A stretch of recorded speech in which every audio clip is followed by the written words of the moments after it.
Nicodemo Scarfo is 34 years old, and he is about to end a man's life over a seat in a booth. It is 1963.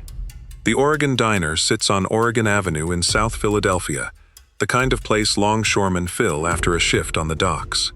There is an argument over nothing anyone watching could name. A dock worker named William Dugan says the wrong thing, or sits in the wrong spot, or looks at Scarfo a beat too long. The reason stayed small because the reason was small. Scarfo pulls a knife, and he uses it, and Dugan dies on the floor of a diner, and a bookmaker nobody in Philadelphia had ever been afraid of has just become a killer over a chair. Here is the part the story usually skips.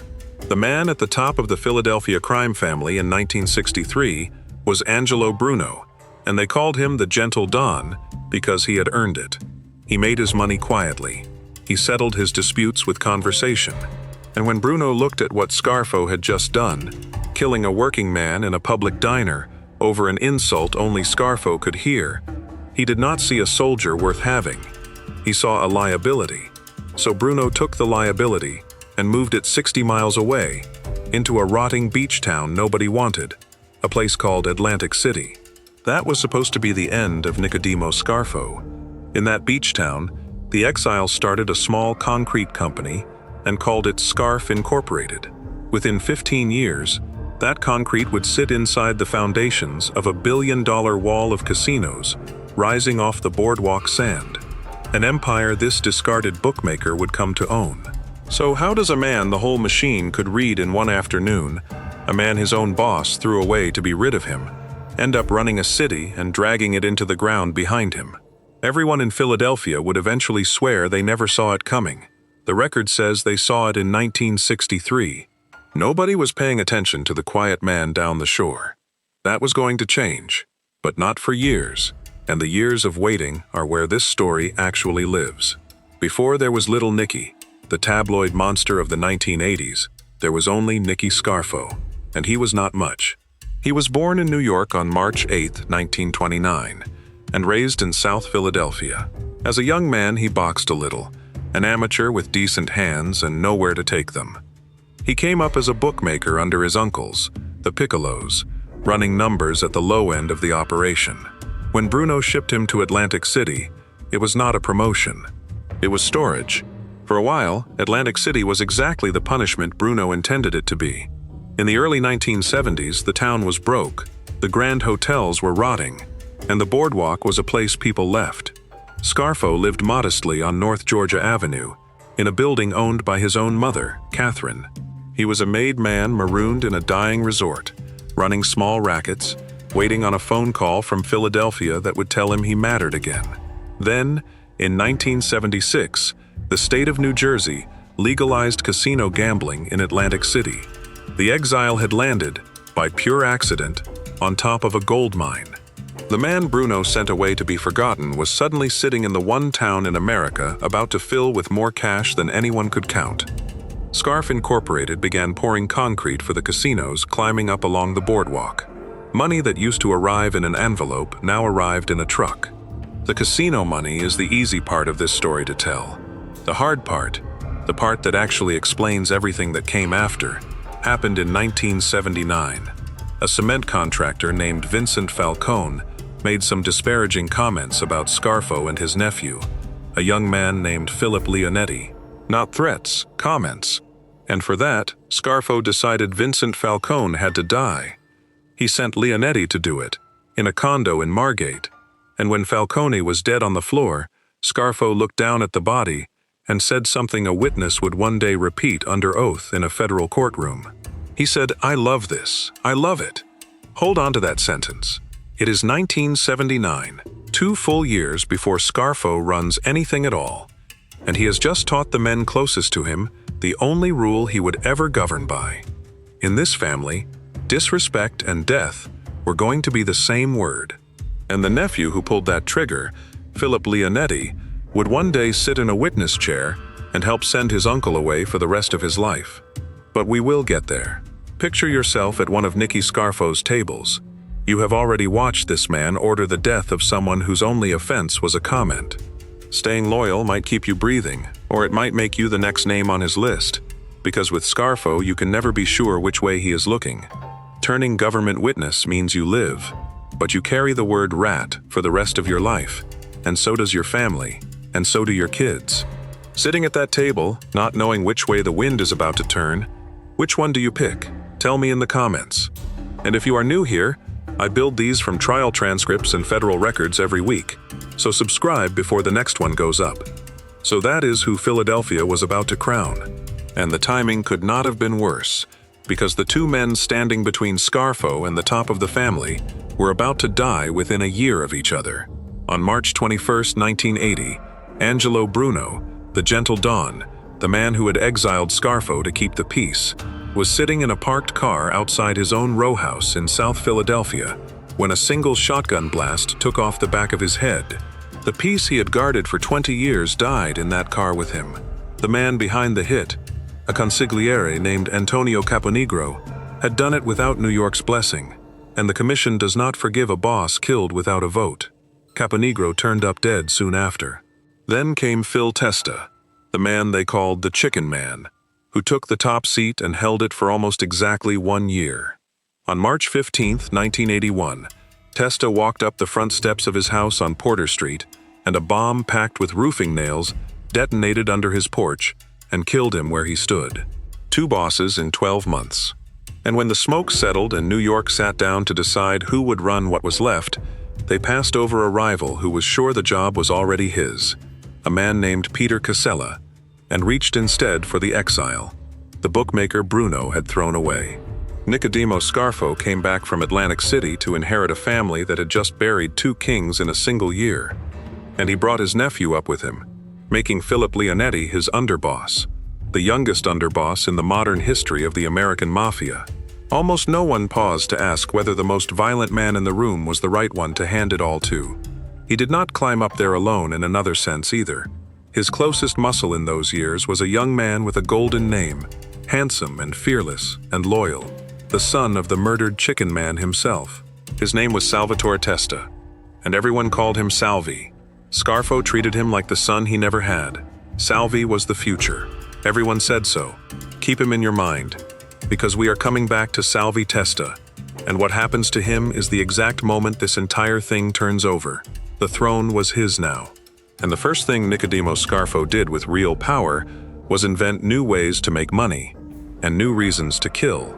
The money came from a street tax. Scarfo decided that every independent bookmaker, loan shark, dealer, and numbers man working inside his territory now owed him a cut of everything, simply for the privilege of being allowed to work. On the street they called it the elbow, and the economics of the elbow were brutally simple. You did not buy a man's cooperation with a threat once and walk away. You billed him every single month, forever, and the price of falling behind was not a fine. It was a funeral. One man said no. Harry Riccobene was old, small, bearded, a made man since before Scarfo was shaving, and he had his own crew, his own money, and no intention of handing a percentage of it to a bookmaker from the beach. When Scarfo sent word that Harry would pay the elbow like everybody else, Harry refused, which was either the bravest thing the old man ever did or the stupidest. So Scarfo went to war with him. It was the kind of war that spilled into the streets of South Philadelphia in daylight and dragged on for 2 years, leaving bodies on both sides. Scarfo's own consigliere, Frank Monte, was shot dead in 1982. Not long after, Scarfo's people caught Harry Riccobene in a phone booth and pumped bullets into him, and somehow the old man crawled out alive to fight another day. That was only round 1. By the time it was finished, more than 24 men tied to South Philadelphia and South Jersey would be dead across Scarfo's reign, and the street tax that funded all of it was quietly manufacturing his executioners. Every independent operator he squeezed, every bookmaker and dealer forced to kick up or quit, was a man with a fresh reason to help the government the day the government finally came asking. This was the thing about Scarfo's leadership that even his defenders could never explain. He treated killing as a first instinct. In a business that survives entirely on staying invisible, he could not stop making himself seen. A soldier named Nicholas Caramandi, who worked those years and later testified about all of it, put it about as plainly as it can be put. Scarfo, he said, was a cowboy. He wanted his killings outside, in daylight, with a crowd around, because he loved that cowboy stuff. The reporter George Anastasia, who covered him for years and wrote the book on him, was blunter still. He called Scarfo a bully with a gun. But the wars with outsiders are not what broke the family. What broke the family was the way Scarfo turned on his own. A soldier named Pat Spirito landed on the wrong side of Scarfo's suspicion, and Scarfo had him killed for it. The lesson every man underneath him absorbed had nothing to do with discipline or loyalty. It was simpler, and it was worse. Being close to Scarfo was more dangerous than being his enemy, because at least his enemies knew where they stood. And then there was Salvi. This is where the story turns in a way nobody sitting at those tables expected. Salvatore Testa was everything Scarfo claimed to prize. He was brave to the edge of reckless. He had already survived being shot. He had done the family's ugliest work without blinking, and he was the closest thing Scarfo had to an heir. Salvi got engaged to Maria Merlino, the daughter of Scarfo's own underboss, Chucky Merlino. It should have welded the two families together for a generation. Then Salvi broke the engagement off. That was the entire crime. The broken engagement was taken as an insult to the Merlino family, and in the poisoned arithmetic of Scarfo's world, an insult carried one price. The golden boy, the heir, the son the boss never had, was now a dead man walking, and the order came down from the man who claimed to love him most. They did not send a stranger, they almost never did. The machine's most efficient weapon was always familiarity. On September 14, 1984, Salvi Testa is lured to a candy store on Passyunk Avenue by his own best friend, a man named Joseph Pungatore, called Joey Pung. Inside, Salvi lets his guard down, because he is with a friend. A gun comes up behind him and fires twice into the back of his head. His body is wrapped and driven across the river into New Jersey and left in a field in Gloucester Township, dumped beside a road for a stranger to find. And the men who arranged it were rewarded for it. Helping to murder Salvi Testa was the favor that got several of them formally initiated, made members of the family. That was the promotion structure. You moved up by helping to kill the person directly above you. Somewhere in the city, Nicholas Caramandi sat down and did the arithmetic Scarfo never bothered to do. If the boss could kill Salvi Testa, his own golden boy, his own chosen heir, over a broken engagement, then there was no one alive he would not kill. Caramandi said it later in one sentence that explains the whole collapse before it happened. If he could kill Salvi, he could kill any of us. Think about what a sentence like that does to a room full of armed men. Every one of them had just watched Scarfo murder the person he loved most over an insult. Every one of them was now running the same cold numbers. A boss who has taught his most loyal men that loyalty will not save them has already, without noticing, signed the paperwork on his own destruction. It was the loudest warning sign of them all, and Scarfo heard it as applause. He mistook fear for love, right up until the day fear did what fear always does. By now, Scarfo had stopped hiding any of it. He wore the money. He bought himself a Rolls-Royce. When the New Jersey Casino Control Commission hauled him in on July 7, 1982, and asked him about his business, he took the Fifth Amendment more than 30 times in a single sitting, refusing question after question, a mob boss performing his contempt for the government straight into the record. And the government was writing all of it down. Everything that had made Scarfo powerful was quietly curdling into the evidence that would bury him. The visibility that fed his ego fed their files.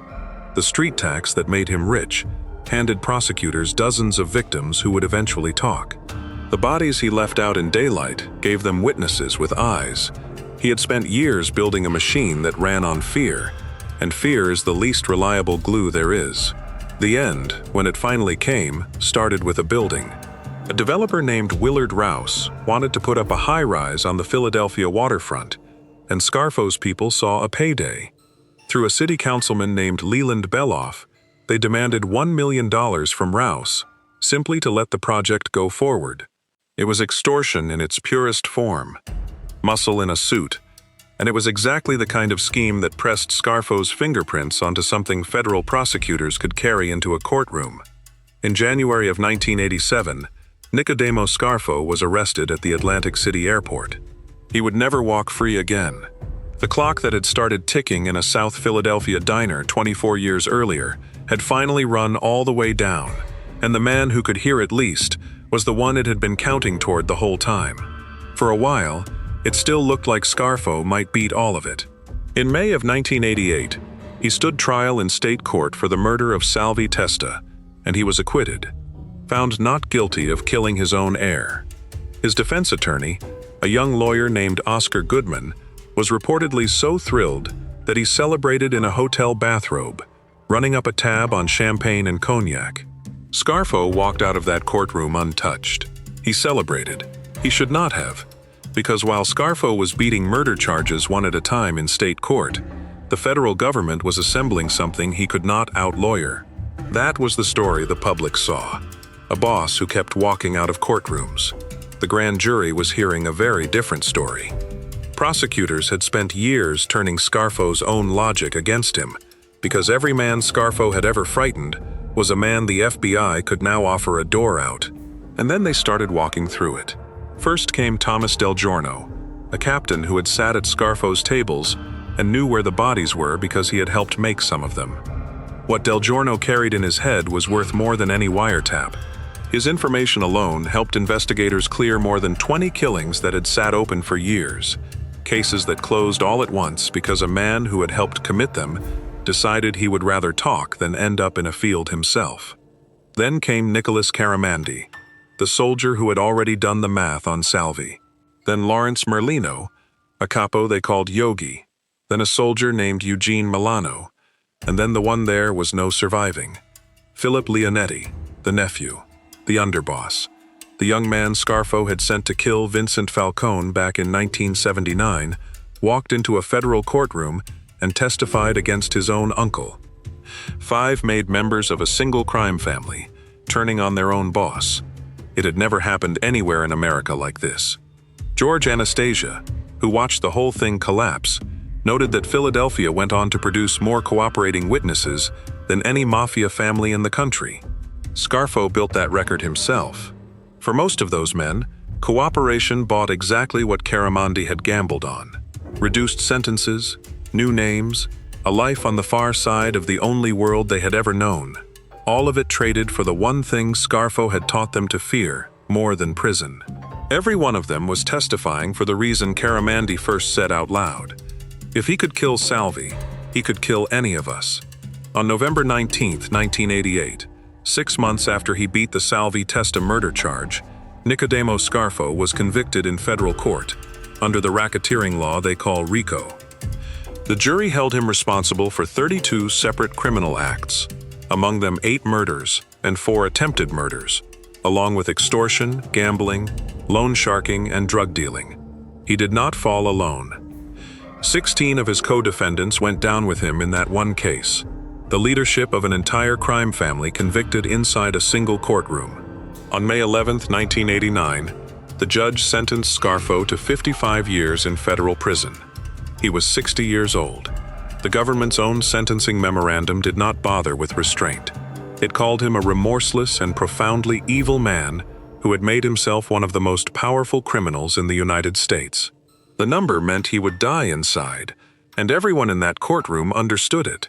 Now strip the legend away, and look at what the record actually says, because the myth of Little Nicky gets this man almost perfectly backwards. The legend says, Scarfo was a criminal mastermind who built an empire.